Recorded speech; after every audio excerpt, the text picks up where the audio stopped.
Madame, Messieurs, bonsoir. Bienvenue dans sa zone-là. Nous commençons sa zone-là avec le gouvernement mauricien qui est déterminé à éliminer la corruption à tout bas niveau et sur tout bas forme. Déclaration Premier ministre hier soir pendant la 32e session plénière à l'Assemblée générale des Nations Unies. Pravin Jugnauth fin saisir l'occasion pour faire appel à la solidarité internationale pour combat effectif contre la corruption. Ishwagenou.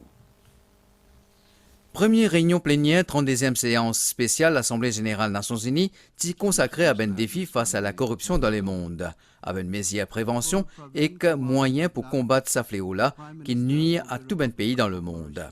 Premier ministre Maurice, dans son intervention virtuelle, fait l'appel à la collaboration au niveau international, coopération bilatérale et multilatérale pour capable éradiquer la corruption. Pernicious and corrupt practices occur both in developed and developing countries. However, the economic loss as well as the burden of blame is always higher on the poorer countries. Reforms are therefore critically needed at the multilateral level to ensure remedies for public harm caused by transnational corruption. Cross-cutting issues linked to corruption, such as illicit financial flows and organized crime, have to be addressed in a comprehensive and coordinated manner. Premier ministre fin réitère son engagement pour éradiquer ce fléau-là et fin aussi annonce une mesure qui Maurice fin prend. Mauritius remains resolute in its commitment to fight corruption in all its forms at all levels. We are determined to root out corruption through innovative means and collective efforts. We have already taken a number of well-targeted actions in this regard. Our public services are undergoing fundamental digital transformation. E-licensing and e-procurement have been introduced to reduce the risks of corruption and boost investment. Premier ministre vient faire ressortir que l'ICAC, Independent Commission Against Corruption, collabore pleinement au niveau régional et international, ben moyen légal fin renforcé, ben procédure dans la cour fin accéléré, Prevention of Corruption Act fin amendé, les dieux ben pénalité fin augmenté. Pravin Jugnauth de le côté fin dire que le gouvernement accueille favorablement collaboration société civile, ben ONG et secteur privé et aussi collaboration internationale. Ça, 3 juin, là, il y a une date importante pour Maurice dans le domaine spatial et à jeudi soir, premier nanosatellite mauricien Mirsat-N pour lancer dans l'espace à partir de la fusée SpaceX dans Kennedy Space Center, la NASA dans Miami, dans Floride, aux alentours 21h30 heure de Maurice. Sa projet innovateur là, il est dirigé par une équipe d'experts, Mauritius Research and Innovation Council, qui opère sous les aides du ministère des TIC sous programme United Nations Office for Outer Space Affairs et Japan Aerospace Exploration Agency. Bon détail avec Madhvi Jagannath. Premier nanosatellite mauricien Mirsat-1, il y a une projet qui finit conceptualisée par un ingénieur mauricien. C'est grâce à programme KiboCube en 2018 que Mirsat-N fin gagne un lancement gratuit par l'agence japonaise d'exploration spatiale et Bureau des affaires spatiales Nations Unies pour un déploiement dans l'espace. Construction sa satellite-là est confiée à fabricant britannique ACC Clyde Space. Coût total sa projet-là financé par Mauritius Research and Innovation Council MRIC sous National Innovation Fund et de 22 millions de roupies. MRIC fait mettre en place une station au sol qui trouve dans ce ban locaux dans Eben qui peut servir pour contrôle et qui exploite Mirsat-N. Sa station-là peut permettre également pour gagner des données de ban télémétrie qui émettent par les autres satellites.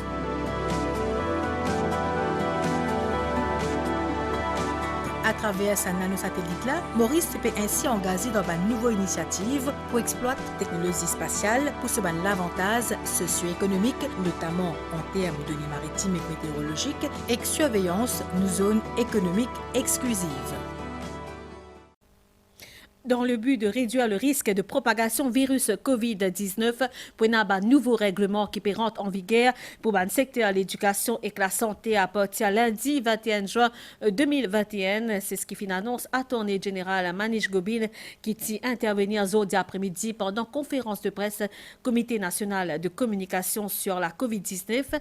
Le nouveau règlement concerne donc à partir du 21 juin pour bien accès à tout établissement, enseignement ou santé publique et privé. La Dimoun là, je peux bien faire je vacciner contre COVID-19 et si Dimoun là n'a pas une cornée vaccination, je peux bien présenter un test PCR négatif qui date pas moins que 7 jours.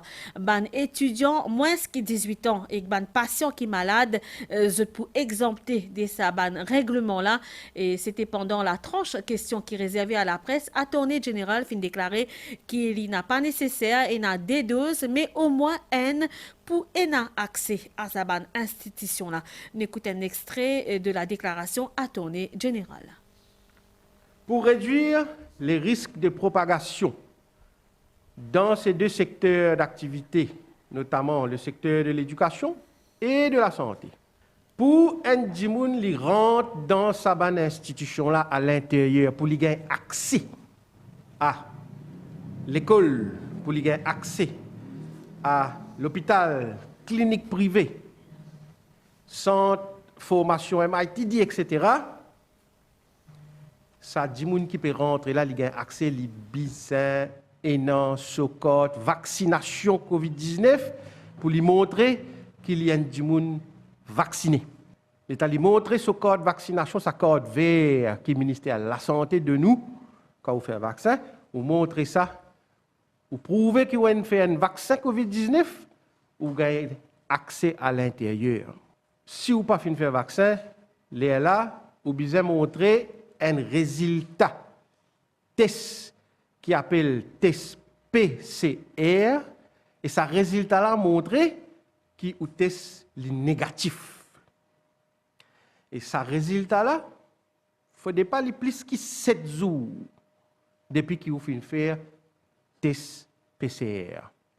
Le règlement là dit que pour un étudiant qui vient rentrer, li exempté si étudiant là est moins que 18 ans.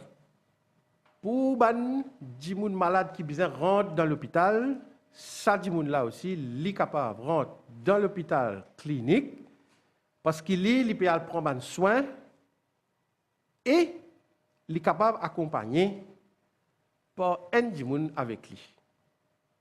Et il y a une autre catégorie de personnes qui ne sont pas capables même de faire un vaccin. Parce qu'il y a une condition médicale qui ne pas permettre de faire ce vaccin. Pour ça, je peux besoin d'un certificat médical pour prouver qu'ils ont une condition médicale qu'ils ne sont pas capables de faire le vaccin contre la COVID-19. Ce certificat médical-là, il est signé par 2 médecins du gouvernement. Le règlement s'applique à Maurice et non pas à Rodrigue, à Galéga ou les autres îles. Ce règlement-là, il rentre en vigueur quand? Il rentre en vigueur le lundi 21 juin.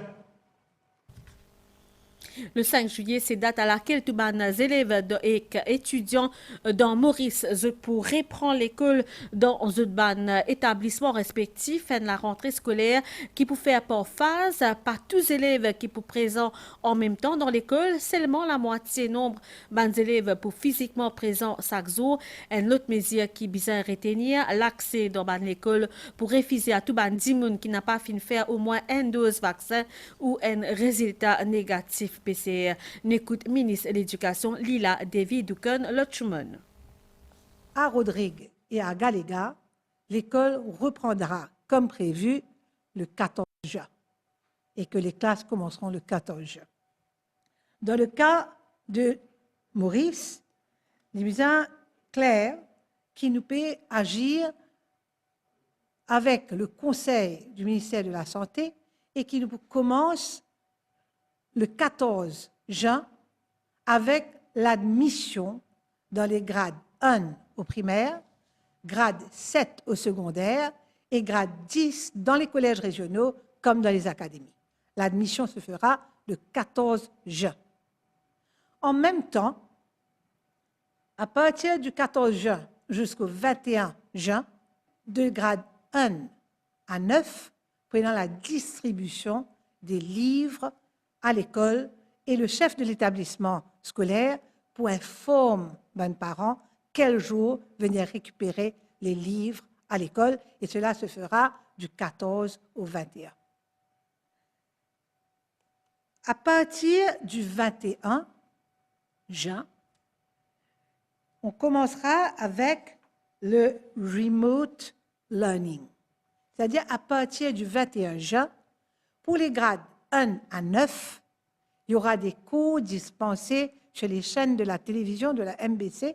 Et pour les élèves de grade 10 à 13, il y aura aussi le online teaching. Le remote learning pour faire du 21 juin au 2 juillet.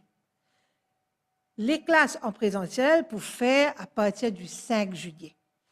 Alors, les élèves pourront rentrer à l'école à partir du 5 juillet pour les classes en présentiel.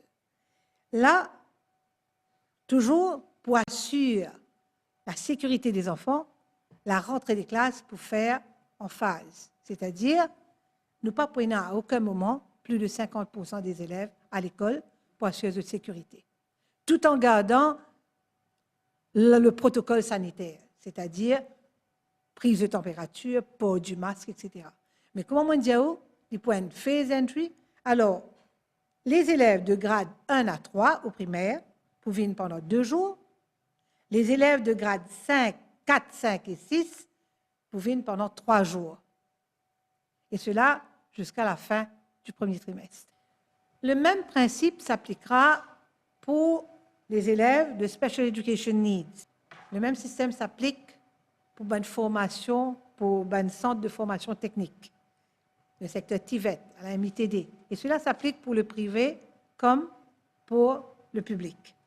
Pour l'école, il est important qu'il me dise une récréation pour faire 2 fois, c'est-à-dire 2 bons élèves, pas tous en même temps dans la cour de récréation, prenant 2 récréations différentes. Aussi, il est important de faire ressortir qui bons élèves pour une autre classe d'éducation physique, mais dans la cour de l'école, outdoors. Maintenant, on vient au tertiaire, comme on connaît, l'institution tertiaire déjà peut faire un cours online.